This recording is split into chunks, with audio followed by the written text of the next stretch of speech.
സംസ്ഥാനത്ത് പാട്ടക്കുടിശ്ശിക പിരിച്ചെടുക്കുന്നതിൽ ഗുരുതരമായ വീഴ്ച. പാട്ടഭൂമികളിൽ നിന്ന് സർക്കാരിന് പിരിഞ്ഞുകിട്ടാനുള്ളത് 100 കോടിയിലധികം രൂപയാണ്. പാട്ടക്കരാർ പുതുക്കാത്തതിലൂടെയും സർക്കാരിന് കോടികളുടെ ധനനഷ്ടമാണ് ഉണ്ടാകുന്നത്. സംസ്ഥാനത്തെ പാട്ടഭൂമികളെക്കുറിച്ച് പഠിക്കാൻ റവന്യൂ പ്രിൻസിപ്പൽ സെക്രട്ടറിയുടെ നേതൃത്വത്തിൽ ഉപസമിതിയെ സർക്കാർ നിയോഗിച്ചിരുന്നു. ഉപസമിതി ശേഖരിച്ച കണക്കുകളിലാണ് പാട്ടക്കുടിശ്ശിക ഇനത്തിൽ 100 കോടിയോളം രൂപ സർക്കാരിന് ലഭിക്കാനുണ്ടെന്ന് വ്യക്തമാകുന്നത്. സംസ്ഥാനത്താകെ 64,750 ഏക്കർ ഭൂമിയാണ് സർക്കാർ പാട്ടത്തിന് നൽകിയിരിക്കുന്നത്. ഇവയിൽ ഭൂരിഭാഗവും പാട്ടക്കരാർ കാലാവധി കഴിഞ്ഞതോ പാട്ടക്കുടിശ്ശിക വരുത്തിയവയാണ്. തിരുവനന്തപുരം ജില്ലയിലാണ് ഏറ്റവും അധികം പാട്ടക്കുടിശ്ശിക. തിരുവനന്തപുരത്ത് 208 ഹെക്ടർ പാട്ടഭൂമിയിൽ നിന്ന് 50 കോടിയോളം രൂപ പിരിഞ്ഞു കിട്ടാനുണ്ട്. 23,590 ഹെക്ടർ പാട്ടഭൂമിയുള്ള ഇടുക്കിയിൽ നിന്ന് 30 കോടി രൂപയാണ് കുടിശ്ശിക. കാസർഗോഡ് ജില്ലയിൽ 1,670 ഹെക്ടർ പാട്ടഭൂമിയുണ്ടെങ്കിലും കാര്യമായ കുടിശ്ശികയില്ല.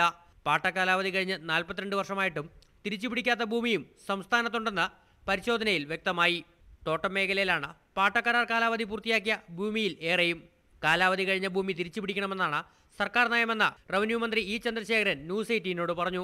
ചില ഭൂമികളെ സംബന്ധിച്ചിടത്തോളം പാട്ടക്കാലാവധി കഴിഞ്ഞിട്ടുണ്ടാവും. തോട്ടങ്ങളായിട്ടുള്ള ഭൂമികളുണ്ട്, അവിടെ ഒരുപാട് തൊഴിലാളികളുണ്ട്.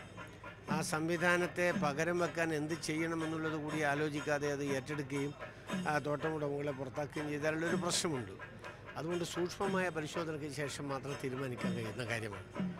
അവിടെ നിലവിലിരിക്കുന്ന തോട്ടവും തോട്ടത്തിലെ തൊഴിലാളികളുടെയും തൊഴിൽ സംരക്ഷിച്ചുകൊണ്ട് അതെന്ത് സംവിധാനത്തിലൂടെയാണ് നമുക്ക് കൈകാര്യം ചെയ്യാൻ കഴിയുന്നതെന്ന് പരിശോധിക്കണം. അതുകൊണ്ടാണ് ഇതിനെ പരിശോധിക്കാൻ കമ്മിറ്റിയൊക്കെ വെച്ചിട്ടുള്ളത്. സംസ്ഥാനം കടുത്ത സാമ്പത്തിക പ്രതിസന്ധിയിലൂടെ കടന്നുപോകുമ്പോഴാണ് പാട്ടക്കുടിശ്ശിക പിരിച്ചെടുക്കുന്നതിലെ അനാസ്ഥ. 2015 പാട്ടക്കുടിശ്ശിക പിടിച്ചെടുക്കണമെന്ന ഓഡിറ്റർ ജനറൽ നിർദ്ദേശിച്ചെങ്കിലും സർക്കാർ നടപടി കൈക്കൊണ്ടില്ല. PG Prabodh, news 18, Thiruvananthapuram.